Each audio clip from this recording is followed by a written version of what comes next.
এক সময়কার জনপ্রিয় অভিনেত্রীর বেহাল দশা দেখে সত্যি মাথায় হাত গোটা দেশের। লাইভে এসে অজরে কান্নাকাটি করে মন্তব্য করেছেন এখন বুঝে তিনি আর ভাতের নাগাল পাচ্ছেন না। স্বামী হারানোর পর থেকেই এমন বেহাল দশার মধ্যে দিন কাটাচ্ছেন অভিনেত্রী রেশমা। কেনই বা এক সময়কার এই জনপ্রিয় মুখের হঠাৎ করেই এমন বেহাল দশা? স্বামীকে হারানোর পরপরই সুখ খুঁজেছিলেন, তবে সুখের দেখা মেলেনি। শেষ বয়সে এসে এমন করুণ অবস্থায় দিন পার করছেন বলে জানান অনেকেই। তবে বাস্তবতার এই নির্মম পরিহাসেই কে হেরে গেলেন এক সময়কার এই জনপ্রিয় অভিনেত্রী?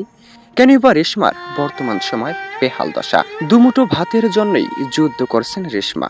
এ যুদ্ধ বুঝি আর কখনোই ফুরবো না।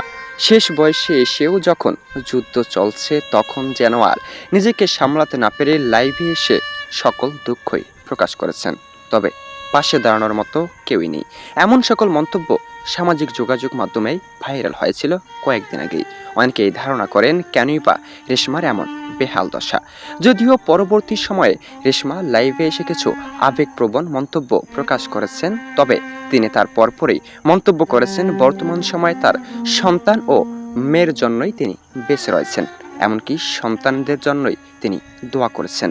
সন্তানদের কারণে আজ তিনি ভালো ও সুখে রয়েছেন। তবে কেনই বা সামাজিক যোগাযোগ মাধ্যমে আজ তাকে নিয়ে কিছু মন্তব্য ছড়ানো হয়েছিল। 90 দশকের অভিনেত্রী রেশমার বেহাল দশা কখনোই ছিল না। সন্তানদের নিয়ে তিনি ভালোই রয়েছেন। এমনকি সন্তানরা মাকে সুখে রেখেছেন বলে রেশমা নিজের ফেসবুক ভেরিফাইড পেজে পোস্টও করেছিলেন।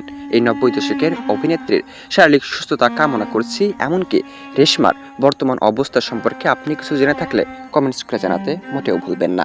এমনকি আপডেট ও নতুন খবর সবার আগে পেতে চ্যানেলটি সাবস্ক্রাইব করে আমাদের সাথেই যুক্ত থাকুন।